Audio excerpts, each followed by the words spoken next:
Good morning, or afternoon, or evening, or middle of the night. I don't know when it is when you're watching this. I'm just glad you're here for this nugget of gold. Let's get into our verse packet and get a nugget. I'm going to go to the first card today. Let's see what it is. Psalm 34, 19 and 22. Psalm 34, 19 and 22. I believe I just read this with my wife maybe a few nights ago. Let's see. Actually, now that I think of it, I read it with you guys. Psalm 34 we used when we were talking about the brain tumor celebration a few days ago. But now we've got some verses at the end of the chapter. So let's hear these. Many are the afflictions of the righteous, but the Lord delivers him out of them all. The Lord redeems the life of his servants. None who take refuge in him will be condemned.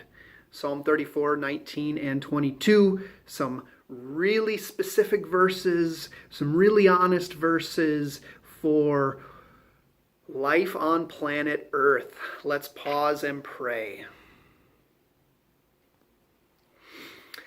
The beginning of this verse leads me to two really big, really important thoughts. It begins with, many are the afflictions of the righteous. And I'm still amazed by how many days I wake up and I'm surprised that life isn't perfect yet. Do you ever find yourself frustrated again, or not just frustrated, but surprised? I don't think we acknowledge that on maybe the surface of our brain, but we continually too often find ourselves surprised by my kids are acting the same naughty ways as they did yesterday. What is going on here?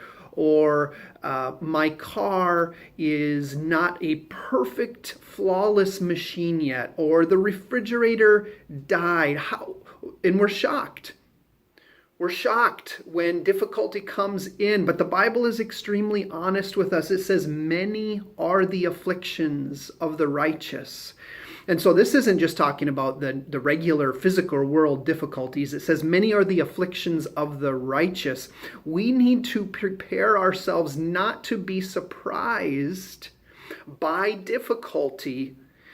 As God's righteous people, we are going to be trying to swim against the current. When we live for Jesus, we need to expect that we are going to be bumping into various difficulties because the world around us is going in a different direction. We're going to bump into difficulties of people who don't understand us. We're going to bump into difficulties of people who disagree with us.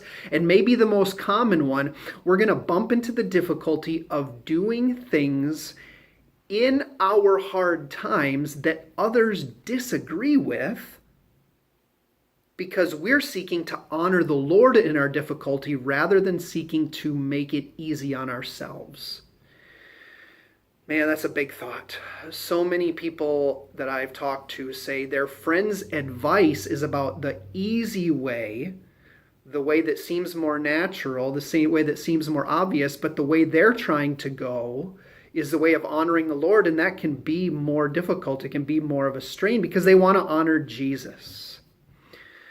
Understand, when you seek to live God's way, you're going to have to push in his strength, rely on his strength, because the current of the culture is pushing against you. But the promise here is great. The promise here is wonderful. Many are the afflictions, but the Lord delivers them out of them all. The Lord delivers them out of them all. This doesn't say when he will deliver you, but he will deliver you. It doesn't say how he will deliver you, but it promises he will deliver you. No matter how hard life is, no matter how difficult the afflictions are, God's promise is he will help.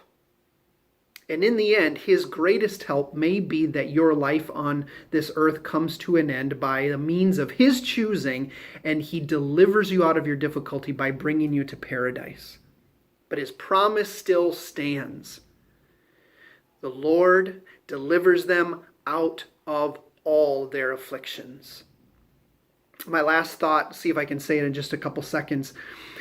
When we have afflictions, when we have difficulty, we can expect discouragement to come. Discouragement is not a sin, but I want to remind you to be careful with your discouragement, because discouragement leads to complaining. And when we begin complaining about the circumstances that we face, those complaints end up turning our hearts towards complaining vertically, or complaining about God, or what we would say doubting God.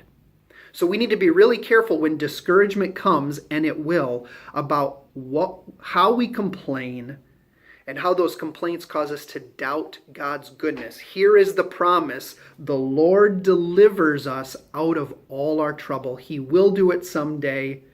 Trust in Him today. Do not let complaint curl you up into an ugly place. Have that hope as you move forward, and we'll see you again soon.